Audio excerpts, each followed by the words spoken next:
اللہ کے رسول کے اوپر جب قرآن نازل ہوتا تھا تو اللہ کے رسول قرآن کو یاد کیا کرتے تھے، حفظ کیا کرتے تھے، اور صحابہ اکرام سے لکھوایا بھی کرتے تھے۔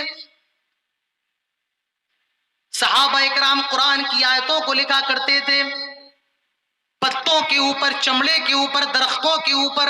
اللہ تعالیٰ فرماتا ہے لا تحرک به لسانک لتعجل به ان علینا جمعہ وقرآنہ فاذا قرأناہ فاتبع قرآنہ ثم ان علینا بیانہ۔ جب قرآن اللہ کے رسول کے اوپر نازل ہوتا تھا، اللہ کے رسول جلدی جلدی قرآن کو پڑھا کرتے تھے، جلدی جلدی قرآن کو حفظ کرنے کی کوشش کرتے تھے، کہیں میں یہ بھول نہ جاؤں، کہیں میرے ذہن سے نکل نہ جائے۔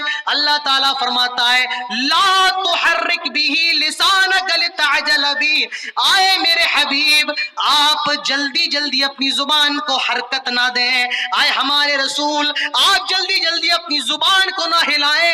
ان علینا جمعہ وقرآنہ، اس قرآن کے جمع کرنے کی گارنٹی ہم لیتے ہیں، اس قرآن کا جمع کرنا ہمارے اوپر ہے۔ میں آپ کو نکتہ بتاؤں، کسی قرآن کی جمع کرنے کے دو طریقے ہیں، ایک طریقہ ہے بالصدر اور ایک طریقہ ہے بالقرطاس۔ بالصدر سینہ با سینہ، میں پڑھ رہا ہوں اور آپ یاد کر لیں، سینے سے سینہ منتقل ہو رہا ہے، یہ جمع کرنا بالصدر، سینوں کے ذریعے۔ اور ایک ہے جمع بالقرطاس، کاغذوں پر لکھا جائے، یا اس کو اور اچھی اردو میں کہہ دو، قرآن دو جگہ جمع ہے، ایک صدر میں اور ایک سفینے میں۔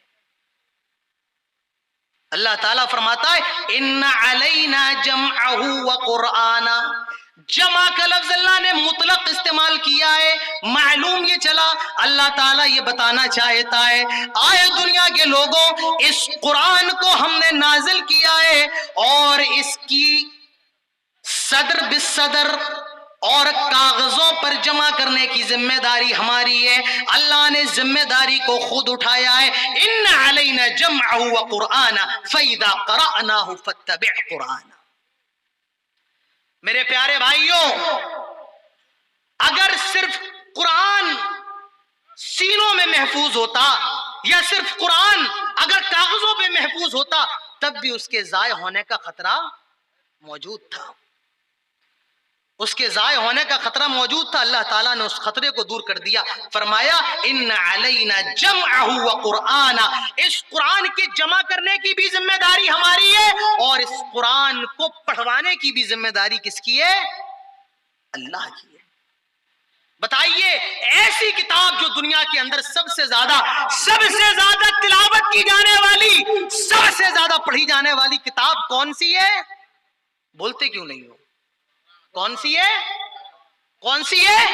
قرآن ہے۔ دنیا کے اندر جو کتاب سب سے زیادہ پڑھی جائے قرآن، دنیا کے اندر جس کتاب پر سب سے زیادہ غور و فکر کیا جائے قرآن، جس کتاب کے سب سے زیادہ ترجمے ہو قرآن، جس کتاب کی سب سے زیادہ تفسیریں ہو قرآن۔ اللہ فرماتا ہے ان علینا جمعہ وقرآنہ، قرآن کو قرطاس اور سفینے میں بھی جمع کرنے کی ذمہ داری اللہ کی ہے اور پڑھوانے کی بھی ذمہ داری کس نے لی ہے؟ اللہ نے اپنے اوپر لی ہے۔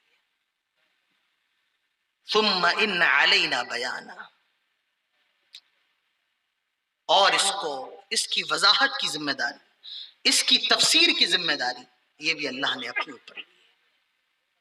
تو میرے پیارے بھائیوں، قرآن یہ دنیا کی سب سے عظیم کتاب ہے۔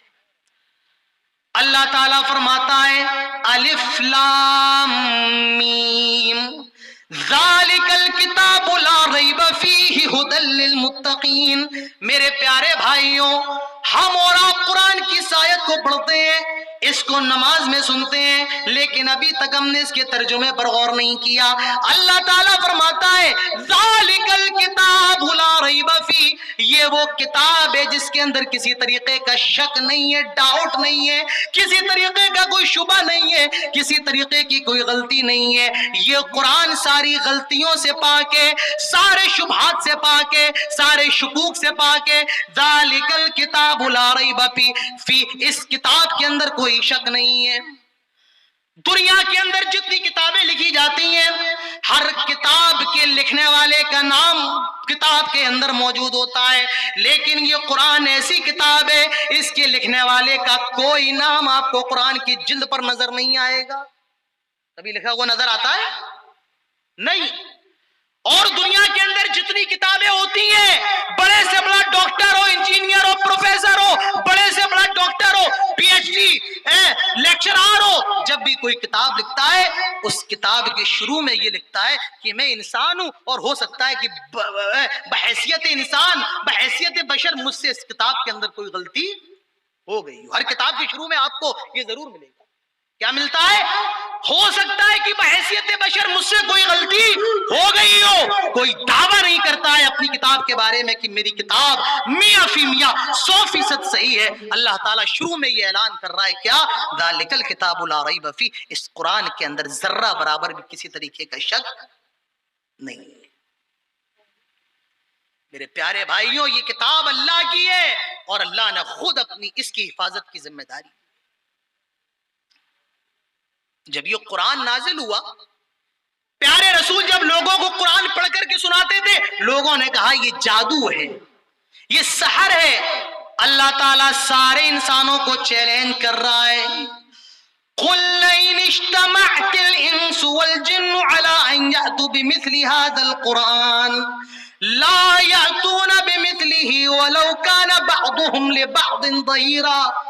آئے نبی، یہ لوگ کہتے ہیں کہ یہ قرآن جادو ہے، یہ قرآن شاعری ہے۔ آئے نبی، آپ ان لوگوں سے کہہ دو، قل، آپ ان سے کہہ دو، قل لئن اجتمعت الانس والجن، تم سارے انسان جمع ہو جاؤ، سارے جنات جمع ہو جاؤ، سارے انسان اور جنات مل کر کے بھی اس کو ایک قرآن اس طریقے کا بنا دیں، ان یاتوا بمثل ھذا القرآن، ایک قرآن لکھ لیں، ایک قرآن بنا دیں، لا یاتون بمثلی، نہیں ہرگز نہیں، یہ قرآن نہیں بنا سکتے ہیں، ہرگز یہ قرآن نہیں بنا سکتے ہیں۔ ولو کان بعضهم لبعض ظہیرا، کہ دوسروں کو اپنا سپورٹر بنا لیں، دوسروں کو اپنا مددگار بنا لیں، یہ سارے انسان اور جنات بھی مل جائے تب بھی یہ قرآن نہیں بنا سکتے ہیں۔ اللہ نے چیلنج کیا، اگر تم یہ کہتے ہو کہ یہ قرآن محمد کا ہے، یہ قرآن انسان کا کلام ہے، ایک قرآن بنا کر کے دکھاؤ، ایک قرآن۔ اللہ نے چیلنج دیا، اس جیسا کلام تو بنا کر کے دکھاؤ۔ میرے پیارے بھائیوں، معمولی بات نہیں ہے۔ اللہ کے رسول مکے کے لوگوں کو قرآن، میرے پیارے بھائیوں اتنا یاد رکھیے، ہمیں اور آپ کو قرآن سمجھ میں آئے نہ آئے، مگر قرآن کے اندر اتنی چاشنی ہوتی ہے، اگر کوئی سننے لگ جائے میرے پیارے بھائیوں اس کے رونگٹے کھڑے ہو جائے۔ یہ قرآن کا اپنا معجزہ ہے۔ ایک غیر مسلم کو بھی آپ جب قرآن کی تلاوت سنائیں میرے پیارے بھائیوں، موبائل کی کبھی لیڈ آپ کسی غیر مسلم کے کان میں لگا دیں اور قرآن کی تلاوت شروع کر دیں، اس کو بڑا سکون ملے گا۔ غیر مسلم کہتے بھی ہیں کہ تمہاری باتیں ہمیں سمجھ میں نہیں آتی ہیں، تمہارا قرآن سنتے سمجھ میں نہیں آتا ہے، بس سنتے تو بڑا مزہ آتا ہے، بڑا اچھا لگتا ہے، دل کو تسلی بہت ملتی ہے۔ میرے پیارے بھائیوں، یہ قرآن کا معجزہ ہے، سمجھ میں نہ آئے لیکن سنا جائے تو دل کو تسلی بہت ملتی ہے۔ اللہ کے رسول کے اوپر جب قرآن نازل ہوتا تو آپ مکے کے لوگوں کو قرآن سناتے، مکے کے لوگ آپ کا قرآن سنتے، بھلے ایمان نہ لائے لیکن وہ آپ کا قرآن ضرور سنتے۔